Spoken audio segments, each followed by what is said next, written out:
gentlemen, welcome to a second video by Mr. Kabongo from the Congo. All right, so what do we do here? Well, we got this. So here's how we're gonna do it. We are doing still doing long division, but we're doing volume 2. That's what I call it, like second level, episode 2, whatever that is.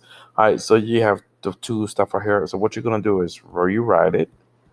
What goes inside the box is the trinomial. The first one right here. The first one right here is what goes inside the box. All right. You just write it back nicely. Cool. All right. So what do we do next? So what you're gonna do next is this. Notice this time you have two the dividers. You have two of them, right? Last time it was just one number. Now you have two terms. You have a binomial. So what you're gonna do is the same thing. Go ahead and put your 1 in front of x, right? So 1 times 2. So what do I multiply 1 to get 2? How about those? Yep, those would work. All right, so 2, what about the x's? How about another x? Because if you do 2x times this, you should get 2x squared. And then 2x times 3, you should get plus 6x. And then remember what I said earlier in the last video with the D voice? Opposite, negative. Opposite, negative.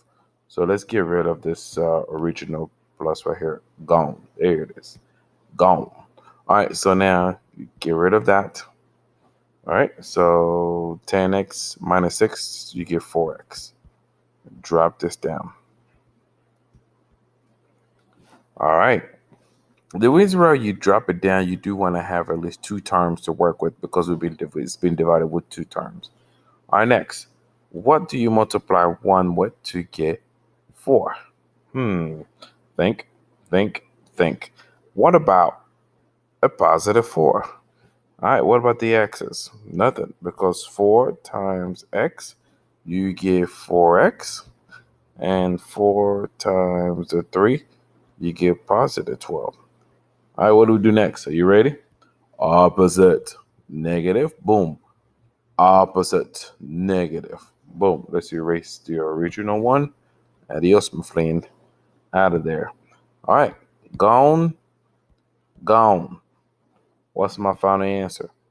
Right here, 2x plus 4. All right, let's do example 2. Ready, set, go. This is how you do it. All right, so you write your 4x plus 5. And then what goes inside the trinomial is your first part of the question. Okay. All right, great. All right, let's do this thing. So what from 4, what goes into 4? How about 1? Got it. What about the x's? How about x squared? Because if you do this times this, that should give you 4x cubed. You do this, that should give you positive 5x squared. Are you ready? Opposite. Boom, negative. Opposite. Boom, negative. And then you can erase this out of there. All right, so what do we do? Out of there.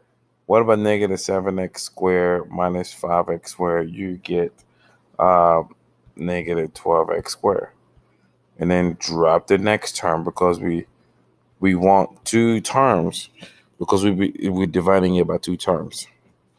All right, so what number do I multiply 4 with to get negative 12? Think. Got it. Negative 3.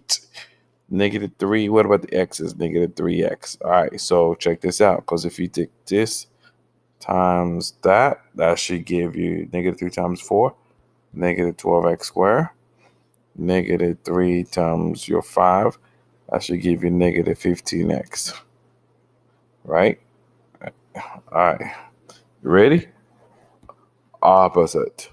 Boom. Opposite. Boom. All right. Out of there. This gives me positive 4x. Drop the 5 down.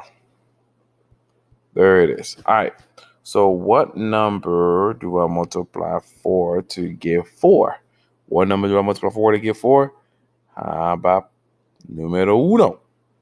Right? Yeah, numero uno. What about the x's? That's perfect. 1 times 4x, 4x. 1 times 5, positive 5. Are you ready?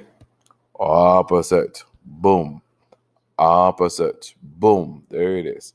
Right? So let me just erase the old one right here. All right. So it doesn't confuse anyone. Out of there. Out of there. What's my final answer? Here it is. All right. Let's move on to number 3. Número 3. All right. So first, we'll go ahead and write that first term right here. What goes in the box is always what you started with. X4 plus 5x cubed plus 6x squared minus x minus 2. All right. So there's an invisible 1 right here. Got it. 1 times the invisible 1. 1 times 1 should give you, so you need 1. 1 times 1 will give you that. What about the x's? How about x cubed? That should work, because if you do that, that gave you 1x cubed. You do this, that gave you positive 2x cubed. Ready, set, go. Opposite. Opposite. All right, so just make sure you don't scream opposite during your test. Opposite, opposite. That won't work. All right, 5 minus 2. You get your 3x cubed. All right, bring the other sucker down, because you always want 2 here, because we're dividing by 2 stuff, okay? 2 term binomials. All right, 1 times a 3. So what number can I multiply 1 with to get the 3? How about 3 itself? What about the x's? I have an x cubed, so what about x squared? That works. 3 times this. You get 3x cubed. 3x squared times 2, you should get positive 6x squared. Ready, set, go. Opposite. Opposite. All right, let's erase this old one right here. Gone. All right, out of there. So, oh, look, the 6x squared and minus 6x is also out of there. All right, no big deal. What you're going to do is bring this down. You can also bring this down. And I'm going to move up a little bit, okay? So you can see what's happening here. You ready? Set, go. All right, so now, what number do I multiply 1 to get this negative 1? 1 to get negative 1. Ready? Yep, negative 1. What about the x's? Nah, that's good. Times that. Boom. That gives you negative 1x times that over here. Boom, that gives you negative 2. All right, you ready? Opposite. Boom, boom. I don't know if y'all can see that or not. I'm going to write it with, maybe if I write it with black, maybe y'all can see that. Right? Right. Or did I do the opposite already? I don't know. Opposite. So that needs to be a positive. Opposite. That needs to be a positive. Got it. So that goes away. That goes away. So here's my final answer. Ooh. Whoop. All right. We are done.